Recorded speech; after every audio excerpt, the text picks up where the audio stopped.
from the time I was in 7th grade until I graduated from high school, there was an ongoing every 3 months we would play an all-night Monopoly game.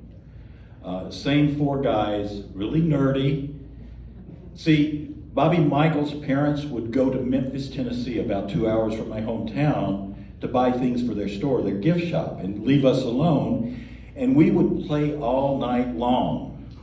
Bobby's older sister, Michelle, would go stay with people because she couldn't stand us. And if you won Monopoly, because we loved Bonanza, that's how nerdy we were, you got to be Ben Cartwright for 3 months.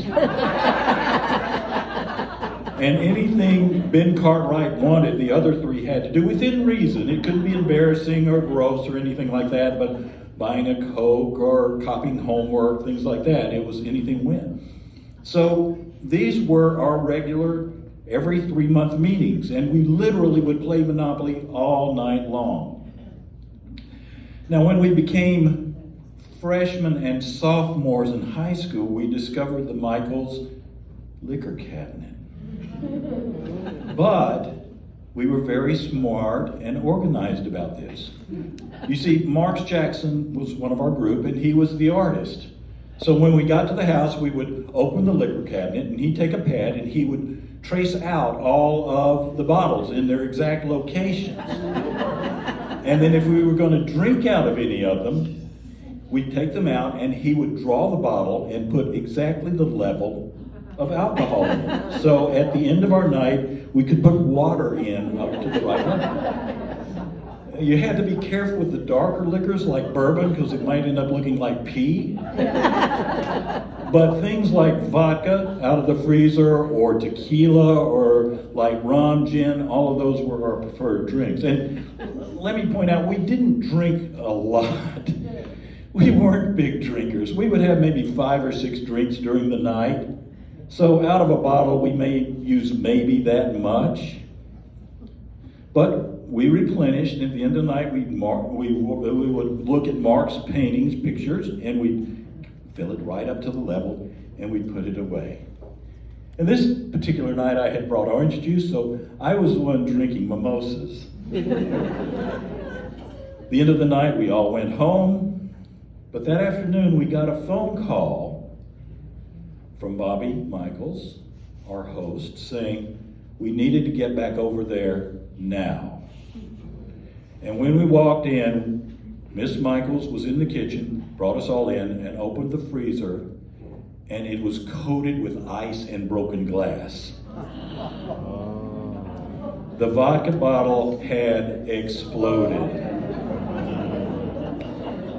It took us 4 hours working together to clean out the refrigerator. I was grounded for 2 months because I didn't understand that vodka doesn't freeze, but vodka with water will definitely freeze. Yeah. 4 years later, I was in college in the same hometown doing Oklahoma with Bobby's older sister, Michelle.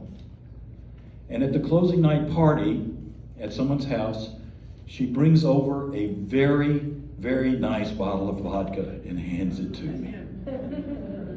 I asked her, what is this? She explained to me that before we were brought back over to the house, she and Bobby were brought into the kitchen and confronted with this icebox full of glass and ice. She was about to confess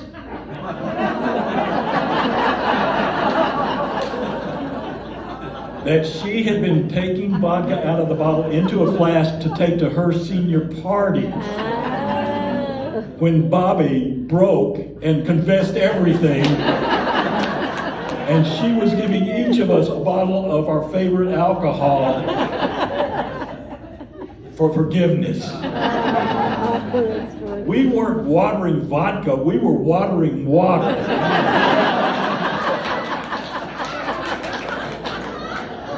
And to this day, I still don't know what percentage of water to vodka to water will actually freeze. But this is a great science fair project, so if any of you have kids looking for a topic, I give it to you, and please let me know how they explain that to their teachers. Thank you.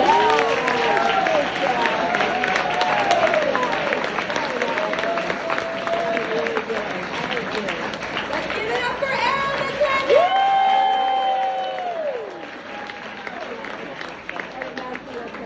So you all have until June 20th to report back your results, all right? We'll be back here.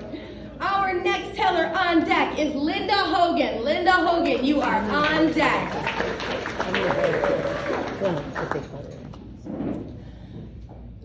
I dove in head first. Well, I blame it on the Disney fairy tales. I pulled a Princess Anna from Frozen before that was even cool. But how crazy is it to tell someone that you love them on the third date? It ended just as fast as it started. But hey, at least I'm wiser and can laugh about it now. So, I bought a stick shift even though I had no idea how to drive one. But the price was right, so I went for it and learned that grind it till you find it really works.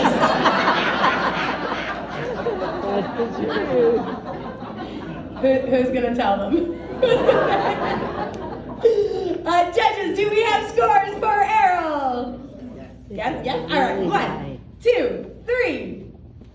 Hold them high. All right, we'll start with the Big Machers 9.0. Peanut butter